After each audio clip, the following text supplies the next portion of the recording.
SER Podcast. De maneira que se a motivación foi evitar unha catástrofe ou paliala e o previsible era que outra decisión producise consecuencias peores, non se lle pode atribuir este comportamento ninguna responsabilidad penal. Nadie fue responsable del mayor desastre ecológico que ha sufrido nuestro país. Así lo dijo Juan Luis Pía, el presidente del tribunal que dictó sentencia sobre el accidente del Prestige. El capitán del barco, Apóstolos Mangouras, Debemos resolver e resolvemos a Apóstolos Ioannis Mangouras, el jefe de máquinas Nicolás Argiropoulos e a José Luis López Sor González y el director general de la Marina Mercante, José Luis López Sors, los delitos contra o medio ambiente, danos en espazos naturais protegidos e danos... fueron los únicos que se sentaron en el banquillo de los acusados. Debemos condenar e condenamos a Apóstolos Ioannis Mangouras. Solo Mangouras acabaría siendo condenado por un delito de desobediencia a la autoridad. A pena de 9 meses de prisión. Un griego usado como cabeza de turco.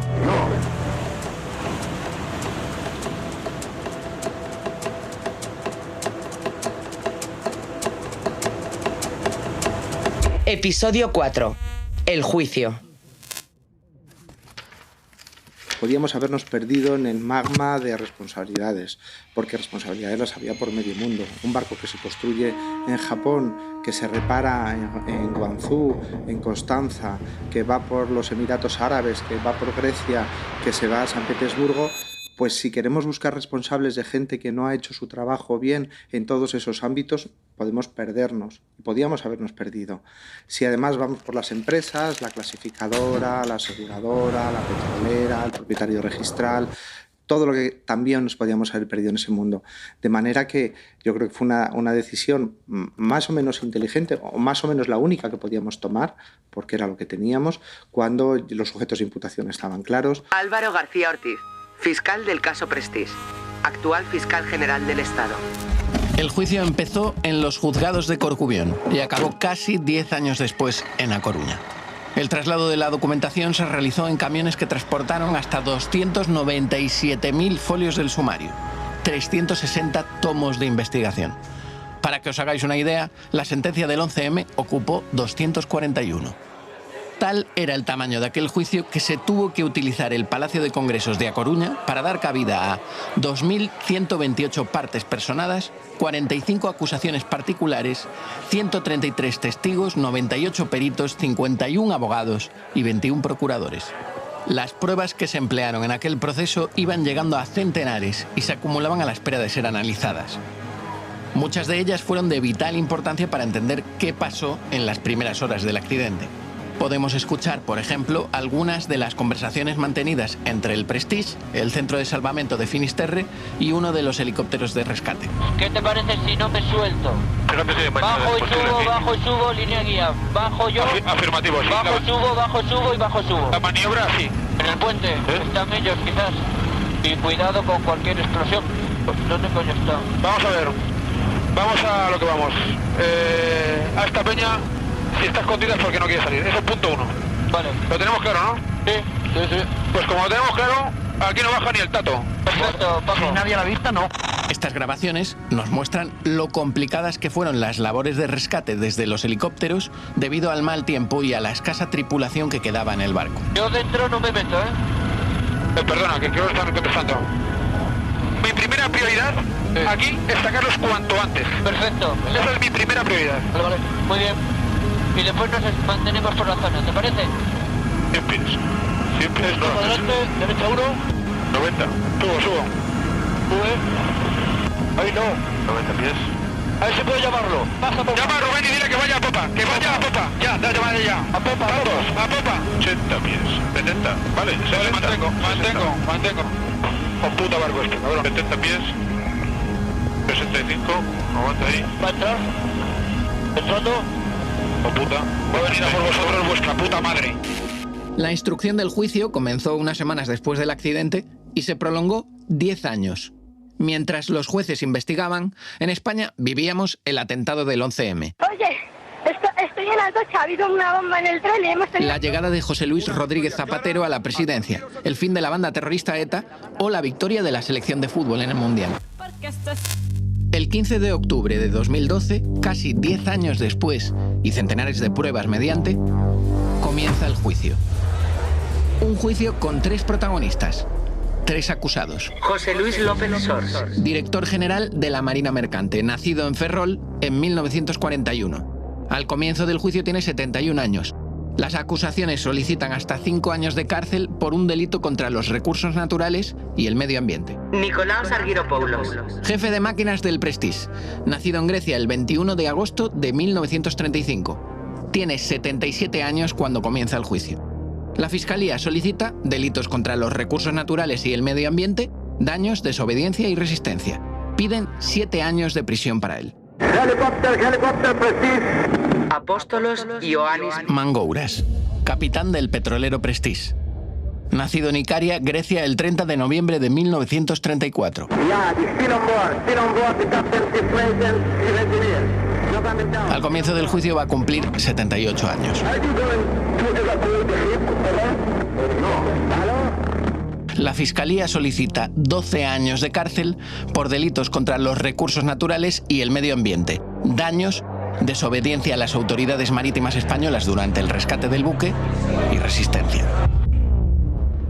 Recordemos que Mangouras ingresó el 17 de noviembre de 2002 en el centro penitenciario de máxima seguridad de Teixeiro y no salió de allí hasta el 7 de febrero de 2003 gracias a que los armadores del buque pagaron la fianza de 3 millones de euros que le había impuesto el juzgado de Corcubión.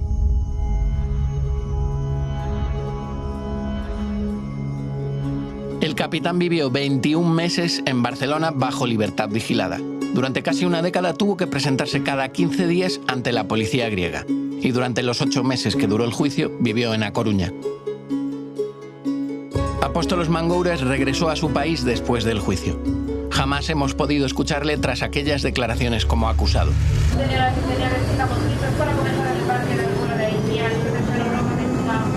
Nosotros hemos querido hablar con él. Para poder conocer su historia hemos tenido que hacer un gran viaje. Como una odisea moderna hemos recorrido el Mediterráneo en busca de nuestro protagonista. Nos hemos ido de nuestro estudio en Madrid para empezar una aventura. Aunque, en realidad, el que agarró el micro y la grabadora fue Manu Tomillo. ¿Qué tal? ¿Cómo ha ido? Hola, Urge, ¿qué tal? ¿Cómo estás?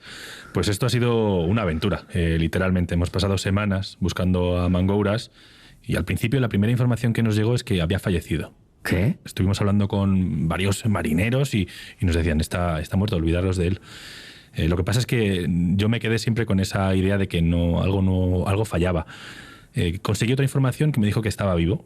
Entonces tenía que salir de esa duda. Ante esas 2 informaciones necesitaba contrastarlo y decidimos irnos a Grecia. ¿A la aventura? A la aventura totalmente.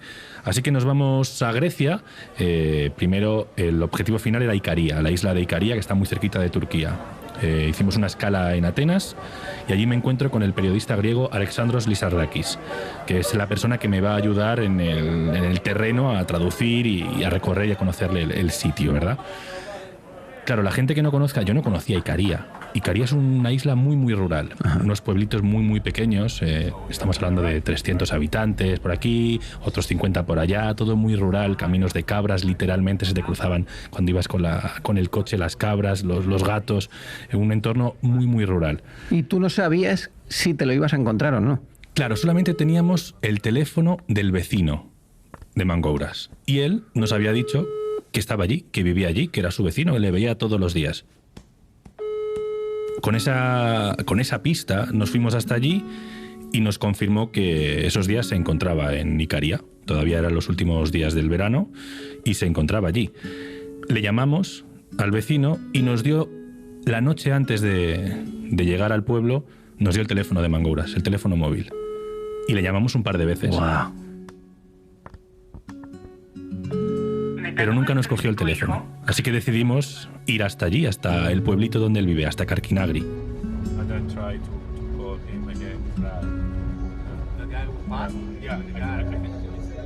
Decidimos ir hasta Karkinagri. Llegamos hasta allí y paramos en una taberna, que yo no sabía que en griego también se dice taberna, como en español. Así que llegamos a la única taberna que estaba abierta en el pueblo y estaba llena de personas mayores, de señores mayores, bebiendo y charlando, departiendo. Incluso algunos se animaron y bailaban rebético, que es el de la música tradicional griega. Y allí conocimos y el dueño del bar nos explicó que Mangouras iba todas las mañanas a esa taberna a desayunar, a pasar la mañana con sus amigos, que incluso ellos le acercaban en coche hacia la taberna porque es una persona mayor y que no camina demasiado bien. Así que después de pasar la noche en aquella taberna conociendo a los tertulianos y conociendo un poco a los vecinos del señor Mangouras, al día siguiente nos plantamos allí. Pero no adelantemos acontecimientos. Volvamos al juicio y a esos 3 acusados. Por un lado, el capitán Mangouras, que desde el principio había sido investigado, acusado y, hay que decirlo, encarcelado. El jefe de máquinas, Argyropoulos, que también ocupa dentro de la navegación de un barco una posición similar a la del capitán, por el lado de la Fiscalía, me refiero, y la imputación que realizaba otro importantísimo espectro de acusaciones respecto de la administración del Estado, cuya figura y cuyas decisiones tomó el director general de la Marina Mercante, López Sors. Una vez que estaba claro, nos quedaba colgado un poco Ireneo Maloto, que era el primer oficial del barco, que bueno, no se sabía muy bien dónde estaba y cómo estaba, y al que no le conseguimos tomar declaración y por tanto no le pudimos imputar, y el resto de las imputaciones o investigaciones fueron cayendo. We ordered you to give to Vito itself, because your vessel is in a very, very bad situation, sir. You have to Vito it, because you are drifting to the Spanish coast, over. To Golden vessel. The tugboat received an order from the owners, not from me. El director de operaciones de Universe Maritime, de la operadora del buque, decayó también porque falleció durante la investigación. Los inspectores de ABS que realizaron o podían haber realizado de una manera negligente la inspección del barco estaban absolutamente ilocalizables en algún lugar del mundo y era temerario intentar encontrarlos y construir ningún tipo de falsedad o imprudencia con ellos. Luego fuimos abandonando diferentes escenarios sin que por ello las partes no impugnaran, no pretendieran que fuéramos contra ellos, porque la batalla jurídica continuaba. No eran decisiones que tomara el juzgado o la fiscalía, sino que eran muy discutidas. Había tantas acusaciones particulares y acciones populares personadas que todo lo que se hacía, todo era discutido e impugnado, todo. Frente al banquillo de acusados estaba él, el fiscal del caso y actual fiscal general del Estado, Álvaro García Ortiz. Nos recibe en su despacho. El juicio del Prestige marcó su carrera judicial, su primer gran caso y el que le dio notoriedad pública. Y frente al fiscal, los abogados de la defensa.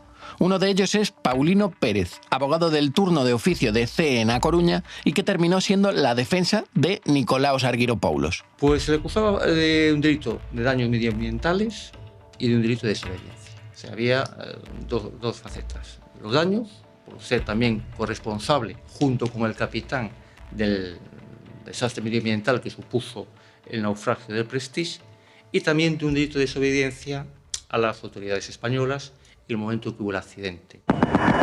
By the way, I understand that your intention is no abandon the vessel. Is that right, Urban? It seems to me that you are going to remain in the vessel. Is that right, Urban? Remain on board. Hombre, ambas cosas para mí fueron, y sí creo que se vio, eran absurdas. Primero, una desobediencia. Para desobedecer a un jefe de máquinas a las autoridades de un estado ribereño, tendría que haberse amotinado previamente el jefe de máquinas al capitán. Porque quien manda en un buque, quien puede desobedecernos unas instrucciones dadas por un estado ribereño, es el capitán. Y el capitán se las transmite al resto de tripulación. Hay una jerarquía y hay una cadena de mando. Entonces, malamente, un jefe de máquinas, un cocinero, podría desobedecer las órdenes que se estuvieran dando. Es el capitán el que las recibe y el que las obedece o no, pero nunca un jefe de máquinas. Y en cuanto al tema de los daños medioambientales, también quedó absuelto, porque en realidad, evidentemente, el responsable de una máquina poco tiene que ver ni con las decisiones que se adopten a lo largo de la navegación, que es un capitán, ni tampoco con las decisiones que se hicieron para intentar salvar el buque, que las adoptó también el capitán. Nos queda aún una última parte para completar este cuadro que todo buen juicio que se precie debe tener: la acusación. En este caso, la más importante, la de nunca máis. Bueno, yo sinceramente no aprecié esa tensión. Hombre, había una cierta beligerancia en contra de nunca máis por parte de las defensas. Se pretendía dar una imagen un poco como antipatriótica, por decirlo de alguna manera, de nunca máis, pero es que nunca máis no cuestionó nunca la responsabilidad del entorno del barco, pero entendía que la responsabilidad podría ser claramente compartida como consecuencia de unas decisiones políticas que se demostraron absolutamente científicas. Pedro Trepat, abogado de la acusación de nunca máis. Bueno, vamos a ver, yo obviamente no soy ingenuo, es decir, ahí teníamos detrás todo un aparato del Estado que no iba a aceptar fácilmente una acusación, ni una imputación, ni mucho menos una pena. Entonces, las consecuencias políticamente eran muy graves y bueno, yo nunca fui ingenuo en ese aspecto. Ya conocemos a todos los protagonistas. Que comience el juicio. Es cierto que a su juicio El gobierno, muchos medios de comunicación, peritos y una gran parte de la opinión pública ya habían elegido a su culpable, Apóstolos Mangouras. Sí, fue la decisión peor posible, porque el temporal venía a partir del día 15 y ese rumbo era un rumbo a ninguna parte. Según a quien le preguntes, Mangouras era héroe o villano. Por otro lado, también hay una cosa curiosa. José Hermida, periodista del País. Desde el primer momento del accidente, el gobierno hizo un intento de convertir a Mangouras en una especie de delincuente. Su detención, cómo se produjo, esposado, mostrándolo delante de la prensa y tal. Y eso, curiosamente, en Galicia suscitó un movimiento de simpatía hacia Mangouras. Quiero decir, la gente, tal vez a quien menos culpaba era al capitán del petrolero, y mucho más a sus propietarios, a los fletadores, etcétera, y también al gobierno, a las administraciones, por la reacción que tuvieron. La Fiscalía. Sin embargo, para nosotros, para mí, para quienes encarnamos la acusación, la imagen era otra. La imagen era un pobre país, un país ribereño, pequeño, que es víctima de un comercio marítimo mal hecho, mal realizado, de transportes peligrosos, que se aprovecha de los agujeros del sistema para comerciar con sustancias peligrosas y nos hace daño a todos, en especial a los pequeños países. Francia es un pequeño país, Portugal es un pequeño país, España es un pequeño país en ese sentido, y somos víctimas, nosotros, y no tanto el capitán Mangouras, que hacía su trabajo, que era un empleado, pero que era responsable de todo lo que hacía. Aida Pena, directora de contenidos de la cadena SER en Galicia. Sí, desde el primer momento el gobierno español, en aquel momento gobernaba José María Aznar, el vicepresidente era Mariano Rajoy, que fue quizá uno de los que más protagonismo tuvo con respecto a la gestión de la catástrofe. En aquel momento se intentó por todos los medios que los únicos responsables fuesen el capitán del barco y el jefe de máquinas. O sea, como responsables de que no obedecieron las órdenes, por lo tanto ellos trataron de acercar el barco a puerto cuando se les estaba exigiendo que lo alejasen de la costa. Y se trataba precisamente de, digamos, focalizar la culpa en Apóstolos Mangouras, el capitán y el jefe de máquinas. Paulino Pérez, abogado de Argyropoulos. Yo, de hecho, eso se preguntó en el juicio al funcionario de la Dirección General de Marina Mercante, que había dicho que para salvar este buque había que ir con metralletas al barco. Le dije que si supiera la situación real del buque, cómo estaba y quiénes eran sus tripulantes, gente, por cierto, mayor, y las condiciones, si él hubiera hecho lo que hicieron estos marinos, y me dijo que no. Este juicio vivió momentos, digamos, complicados y tensos. En varias ocasiones, lo que contaba Mangouras daba auténtico pánico. Cuando el remolque Ría de Vigo me dijo que tengo orden para darte remolque, he dicho un momento que tengo que comunicar, porque el buque lo veían por la tele nuestras familias y Perdona.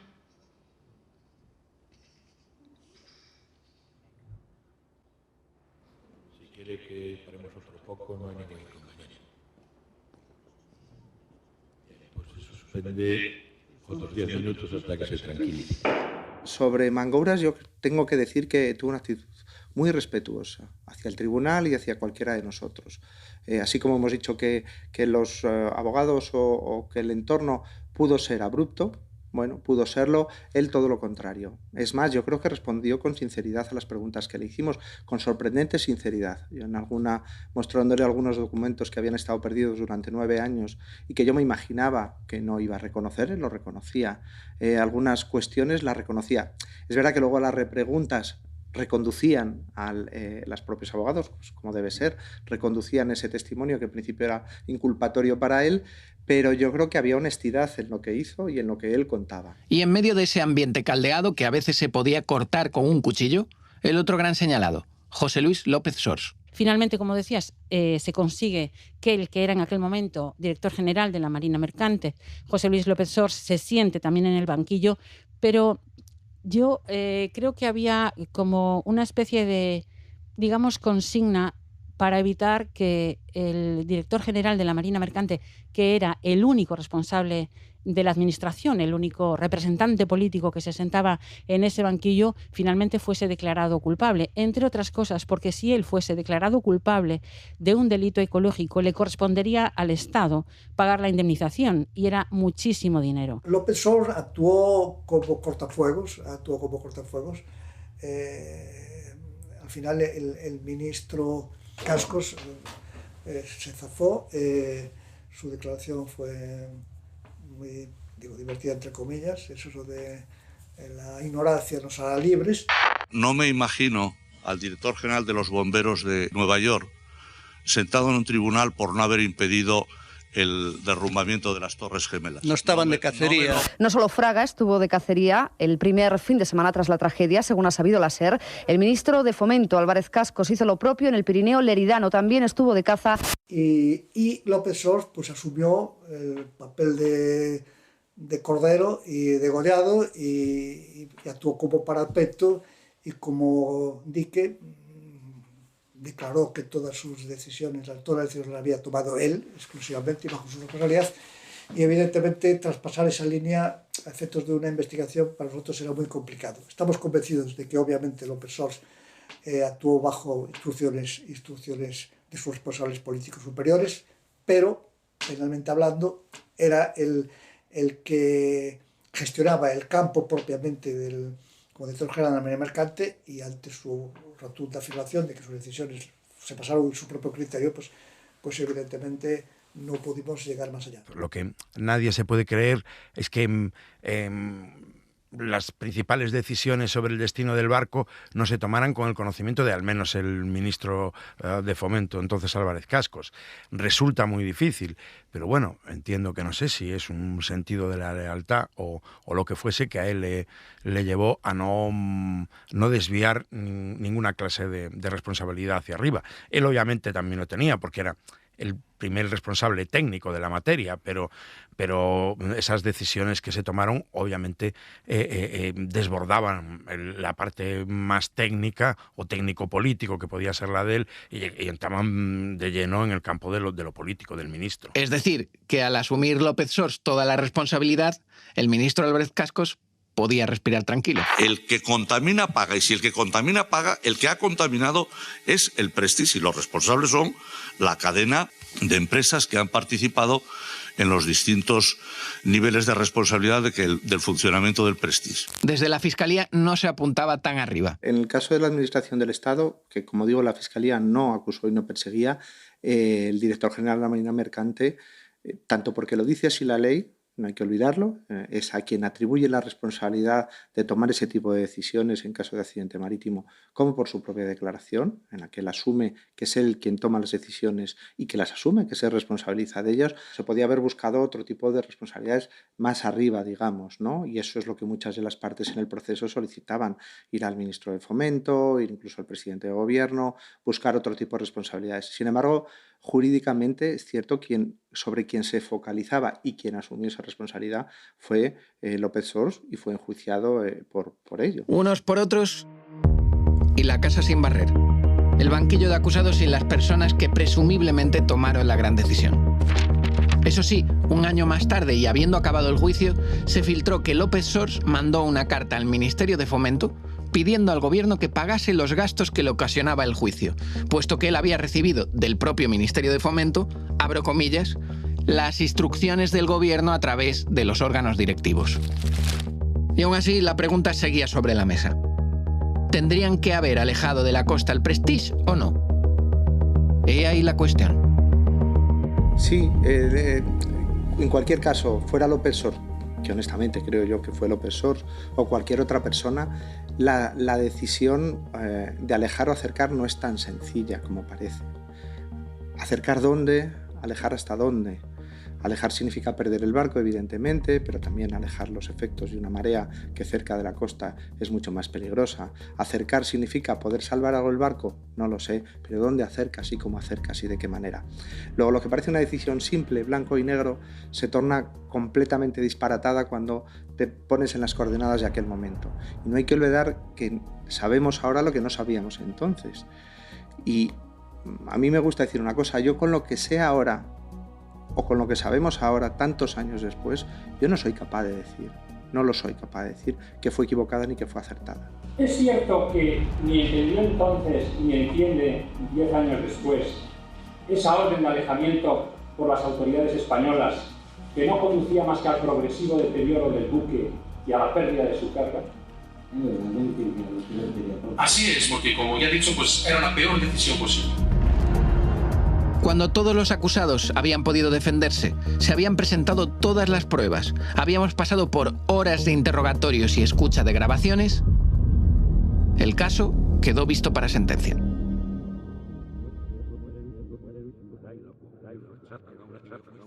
De maneira que se a motivación foi evitar unha catástrofe ou paliala e o previsible era que outra decisión producise consecuencias peores, non se lle pode atribuir este comportamento ninguna responsabilidad penal. Decidimos que debemos absolver e absolvemos a Apóstolos Ioannis Mangouras, Nicolás Argiropoulos e a José Luis López Sors González dos delitos contra o medio ambiente, danos en espazos naturais protegidos e danos polos que viñan acusados. E, ademais, a Nicolás Argiropoulos do delito de desobediencia, polo que tamén viña acusado, con expresa declaración de oficio de 2/3 partes das custas procesuais.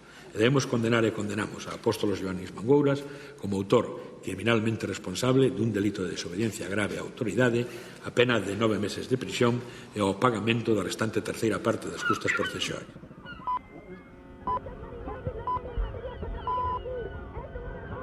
Pues desde Galicia tenemos una última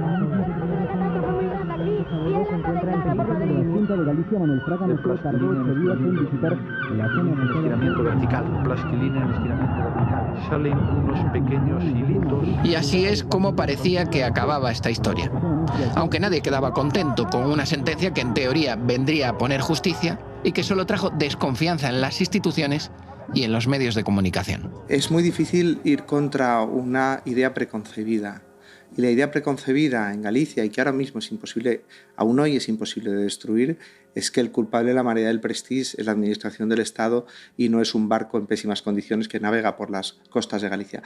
Yo creo que eso está ya instalado y es imposible destruirlo, pero en su momento, bueno, pues cuando estás con los amigos, con los entornos que te mueves, qué tal, sí ha habido que explicar mucho, y más, y más, y más, y más, y al final ni siquiera la gente tiene la duda de lo que le estás diciendo, ¿no? Nos pasa mucho a los fiscales, siempre piensan que hay detrás de lo que hacemos o decidimos una mano negra, una tercera explicación. En realidad es más simple, te crees lo que sostienes. Puedes estar equivocado, ojo, nadie tiene la verdad, pero te lo crees. El fiscal García Ortiz dice que ya se había construido una imagen pública imposible de borrar. Las toneladas de chapapote, la indignación por aquella gestión política, los miles de voluntarios, todo eso no se podía limpiar con aquella sentencia. Y una vez que además pues se promulga la sentencia, hay un poco de decepción. Todo en Galicia se vivió con muchísimo drama, como una auténtica tragedia, ¿no? O como si fuera un punto de inflexión para todos nosotros, ¿no? Hasta aquí hemos llegado, no queremos ninguna más, de ahí el nombre de Nunca Máis, la plataforma que lideró de alguna manera todo el movimiento social. Yo creo que para Galicia en general fue decepcionante la sentencia, ¿no? Entre tantas absoluciones, esa sentencia también recoge un reconocimiento a quienes nunca dejaron de pedir justicia, a quienes dijeron basta, nunca máis, a quienes señalaron a los responsables políticos en las plazas de medio país. Que se escoite en Santiago, en Madrid, en Bruselas, que se escoite ali onde se teña que escoitar. Galicia encarna hoxe a humanidade sensible. Nunca máis. Aunque ahora sepa a poco, también hubo espacio para una pequeña medalla en medio de aquel caso. La sentencia reconocía a Nunca Máis por desempeñar, y cito textualmente, un relevante y meritorio papel en la investigación y en este juicio. Tengo que agradecerle al tribunal que hiciera esa mención, porque efectivamente para nosotros fue una enorme complejidad. Nuestra actuación fue siempre pro bono, evidentemente, y creo que nuestra labor, dinamizando la causa, buscando la investigación, no dejando a ser posible ninguna laguna, ningún punto negro, ningún agujero negro, de todo lo que pudimos con nuestros recursos, y nuestros informes técnicos fueron muy buenos, tanto los de daños medioambientales como de los propios técnicos que informaron sobre cuáles serían las maniobras correctas de abrigar el barco. Sí, Nunca Máis, por ejemplo, fue si Nunca Máis no se hubiese sentado en el banquillo el director general de la Marina Mercante, porque la Fiscalía no lo acusaba, y fue Nunca Máis lo que lo llevó al banquillo. Yo creo que la mayoría de los gallegos ya no habían depositado grandes esperanzas en el desenlace del proceso judicial. Sí, contribuyó sin ninguna duda a consolidar ese escepticismo. Y a pesar de eso, es verdad, la insistencia de Nunca Máis a lo largo de los años y demás resultó muy loable. Pero bueno, yo creo que ya nadie contaba con viendo cómo se desarrollaban los acontecimientos, que aquello hubiese acabado en un castigo más duro, y ese escepticismo obviamente se consolidó, se afianzó después de la sentencia.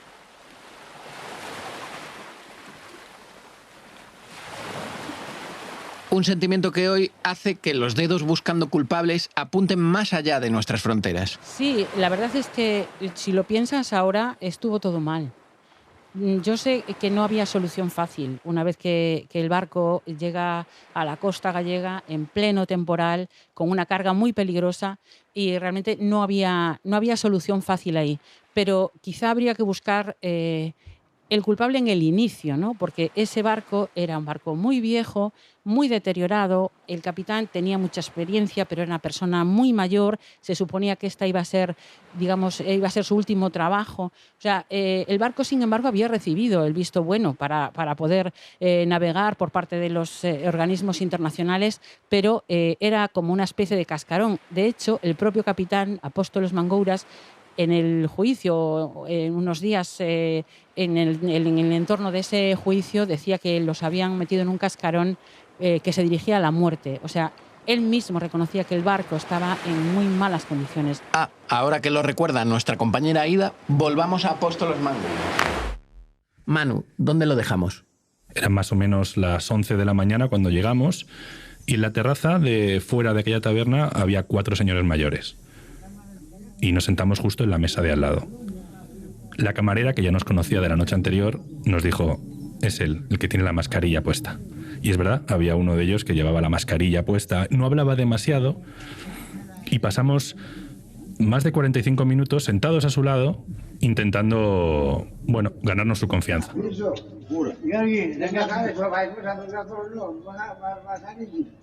Hablando un poco con ellos, intentando meternos en su conversación. ¿Tú crees que él se lo olía? ¿Que erais periodistas? Yo creo que no. Él cuando el compañero griego, se acerca a él para contarle qué hacemos allí, su cara es de sorpresa.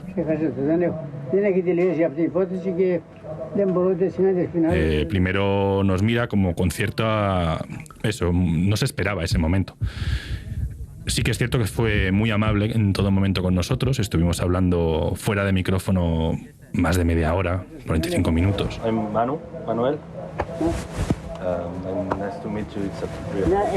Lo que pasa que sí que para él el recuerdo de toda esta historia que hemos contado, de esta larga aventura, fue un shock. Y claro, es muy duro ver a una persona de 87 años que se emociona y que las lágrimas le vienen a los ojos cuando recuerda, nos contaba cómo pasó 2 meses en la cárcel, cómo estuvo en Barcelona viviendo sin poder salir y dejar el país. Y eso para él es un shock increíble. Entonces llegamos hasta él, nuestra aventura conseguimos encontrar. Nosotros llegamos a la casa de Odiseo, pero no quiso hablar a nuestros micrófonos. Así que tuvimos que respetar su decisión. Es lo que tiene el rigor periodístico. El rigor periodístico nos hizo llegar hasta allí, pero nosotros también tenemos que aceptar que él no quiera contar esa historia porque le causa tanto dolor ese recuerdo que hace que sea imposible volver a vivirlo de nuevo. Dax. Ok. Dax. Muchas gracias. La conversación con Mangouras acabó de una manera que yo no me esperaba. De repente me dijo muchas gracias en español. Y claro, tanto su mirada como su voz nos estaban diciendo que no quería darnos esa entrevista. Y yo pensé que esta historia tenía que acabar así.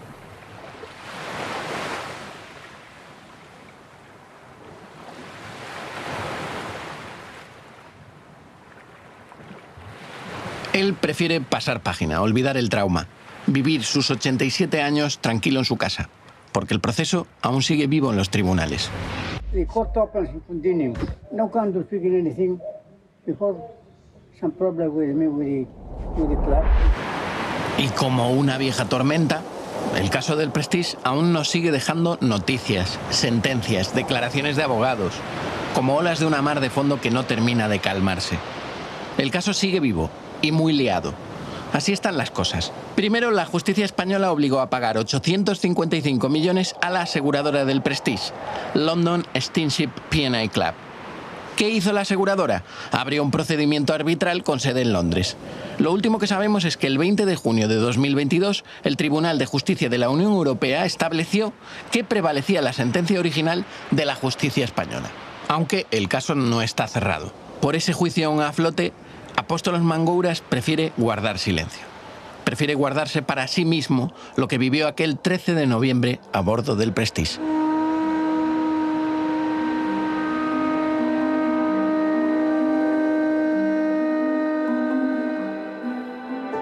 Hace pouco tuve que dar unha charla a un instituto de enseñanza media na Costa da Morte. Eran rapaces de entre máis ou menos sobre 15 años, 14, 15, 16 máis ou menos. Entonces, bueno, les ponete la foto del Prestige, claro.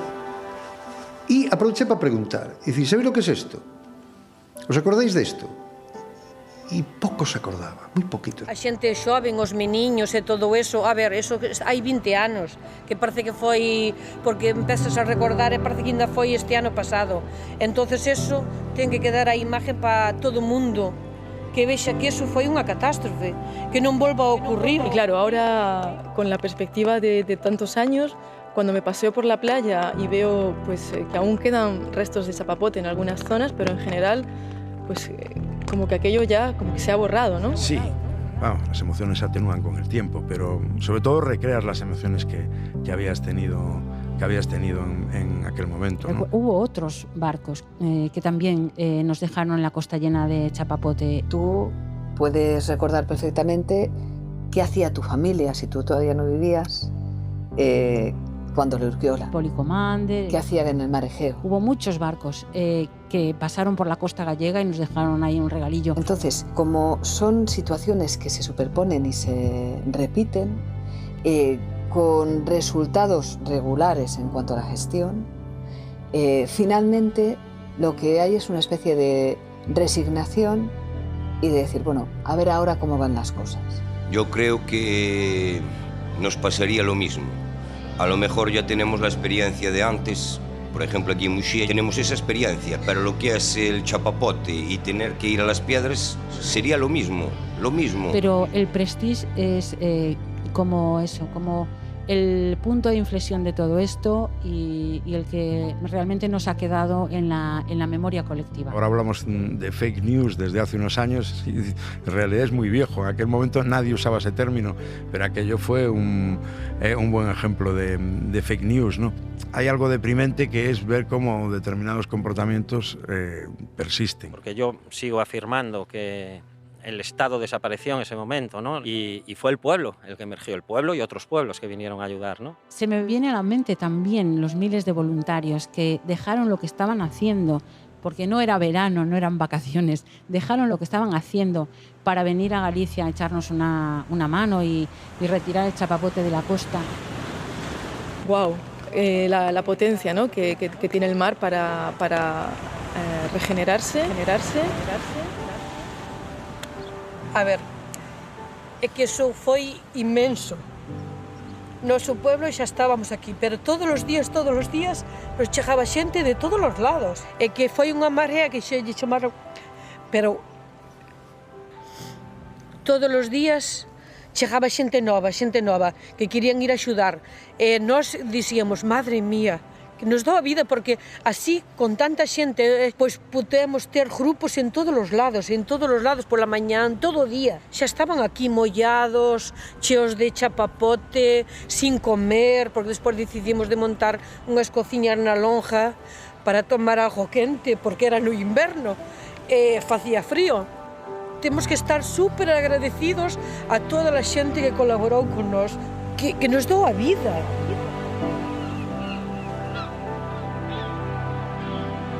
Lo que yo viví, y de verdad lo recuerdo así, fue una revolución.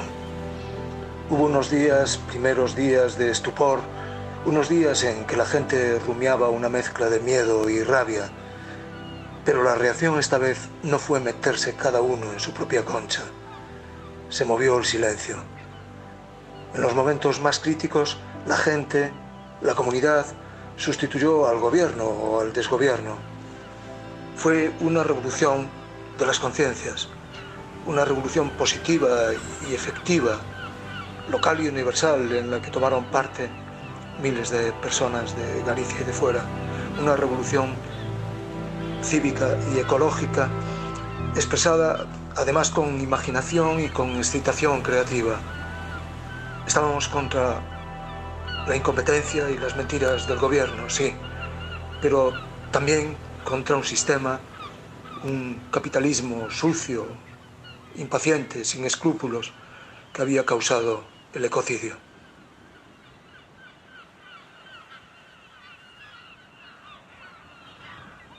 Ya se fueron los voluntarios. No queda ni rastro del chapapote en las costas. Ninguno de los políticos que fueron protagonistas aquellos años está hoy en activo. El barco sigue hundido y la prensa ya no abre las portadas de sus periódicos o los informativos para hablar del Prestige, salvo en efemérides como este 20 aniversario.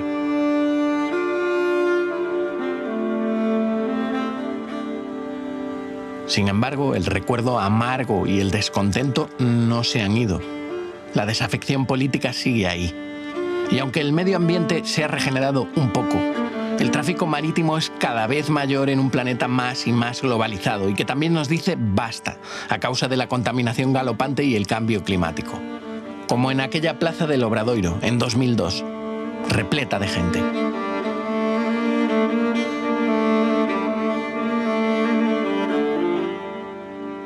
La historia del chapapote está llena de protagonistas, de mujeres y hombres que vivieron un desastre natural y han querido volver a recordarlo aquí, en los micrófonos de la cadena SER.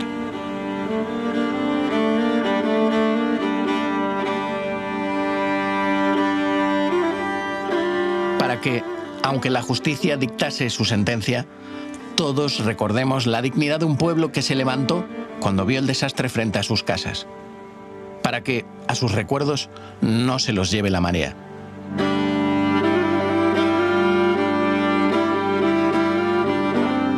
Para recordar lo que pasó, para que no queden en el olvido ni el accidente, ni el desastre ecológico, la gestión política, la sentencia judicial o la movilización ciudadana? Para eso está este documental.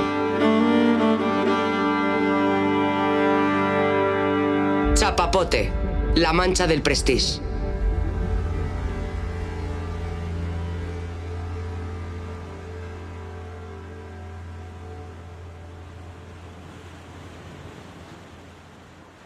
Chapapote, la mancha del Prestige es un documental de Ser Podcast. Guión y producción, Manu Tomillo. Narración, Manuel Burque. Realización, Roberto García. Asistente de producción, Gema Jiménez. Redes, Mariola Sarrió. Dirección, Ana Alonso. Con la participación del periodista Alexandros Litsardakis. Con la colaboración de las emisoras en Galicia y el servicio de documentación de la cadena SER. Cadena SER. La radio.